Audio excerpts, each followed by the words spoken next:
Manipur gi mapung oiba Yeknabasi Government of India ni Haiba Khangba Mitkup Irang Asigi Waroishin Lakkani HAINA All Manipur United Clubs Organization AMUCO gi President PHEIROIJAM NANDO LUWANG na PHONGDOKKHRE Wafam asi Manipur Maitai Pangal Welfare Association MMWO na sinduna Palace Compound da leiba Hotel Castle da pangthokpa Association asigi 14 suba mapok kumon thauram saruk yaba lakpada mahak na phongdokkibani Haujik thokliba Manipur gi Irang Asigi matangda PH NANDO LUWANG na makata na hai Manipur da thokliba Irang Asigi mapung oiba Yeknabasi na thaiduna thamlaga atopa Yeknaba macha singda mideng thamli Manipur gi miyamdi mapung oiba Yeknabasi Government of India ni haiba miyam punna khangminasi madutata Manipur asi tang taba fibam amada lakpa ngamgani kukilal hauba singna afaba khutlai kaya sizinaduna maitai furuki mathakta akanba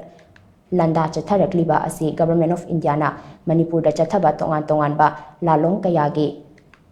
manung chalibani miyam ngak senaba leiriba Central Force singi camp manaktagi kuki khutlai paiba singna drone bomb sizinaduna akanba mawongda landa rakliba asisu Government of India gi thoshil ni haibada haimandaba thokloi army camp tagi micham manglaba fawba Government of India na army gi mathakta lokatfam thokpa action amadi army gi Maikaidagi Makoina Lofam Thokpa, Tekchap Amata Lobagi Mami Tadri, Laimakong da Laiba 57 Mountain Division dagi, Laisham Kamal Babu, Mankiba Adugi Tekchap Pumba, Armina Pugadabani, Manipur da Tokliba, Irang Asigi, Amadi, Laikijaba Miyangi Tekchap Pumba, Government of Indiana Pugadabani Hainasu, Nando Luwang na Makataki.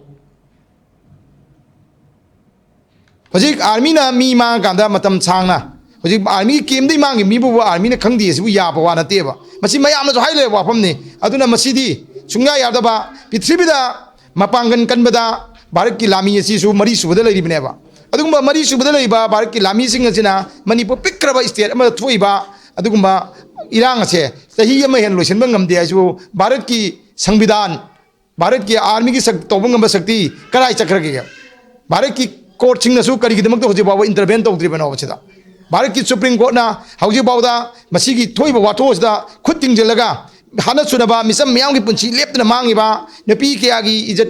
ikai kono khongkoi ne myam se mangal ijat kari gino Bharat sarkar na koina asuk kani yengda lai kari gino hai ba se masi su khut ting jelmagi matam yorobara haina ai khanjai ba masi khut ting jelani ngi maram di yaraktre Bharat sarkar na tawri se kuimal le mi yam chirani Manipur ki myam aduna Manipur ki myam na khangga doise koi Manipur da hele mine ba Kalau kau dimang nak kami na matuk dah ini, ay kau ini mapung mai banyak na bahasa, Bharat sarkar ni kami na sih ay bawa pun simasu ay thamjari. Thauram aduga mari lainana MMWO headquarter ge functional president Boboy Kori Mayum na hai Manipur da khundaminari ba Phurup Singh gi marakta ai ge haiba wakhalona mang tharaga demand tawnarakpa asina punna hingminnabagi masak adu kaihanbagi machak ama oirakli lamdam asigi miyam punna nushi chanana hingminnaraba matamdata Idea of Manipur sagatpa ngamgani tha tara nipan hena Manipur da tangdu leita daba fibam amada lairiba asi leibak asigi Prime Minister Narendra Modi na wafam amata phongdoktana tumina lairiba asi Manipur asi India gi saruk oidabra haibasi hangningai oi leibak asigi atopa state singda issue thokpa matamdadi Prime Minister na meeting changduna athuba matamda loishinaba hotnei adubu Manipur na fibam asi yauraba phawba Prime Minister na tumina laishiliba asina Manipur asi India gi state ama oirabashu second class citizen ama oina lawi haiba mayek singna takle haina mahakna makhataki Asigi Waroishin lama purak ngamda lady se masigi nung yo iba I have the agenda si I have the mayek seng na dum khange I kan sa makoi na ekoi lotion ba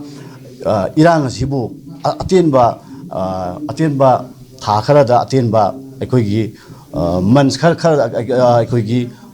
awar boiro adagi karibu ekoi gi week boiro hariba atop state atop matam dadi hariba posting di loina few hour few days few months few adumaina loina lotion gi bangak tani adu ngasi Manipur dadi hariba pose mahakna tha trai pan thok trani pan thoklaba Irang asida phowa ngasi phowa mahakna la aga kari no haiba pose sida siri pose Manipur masa si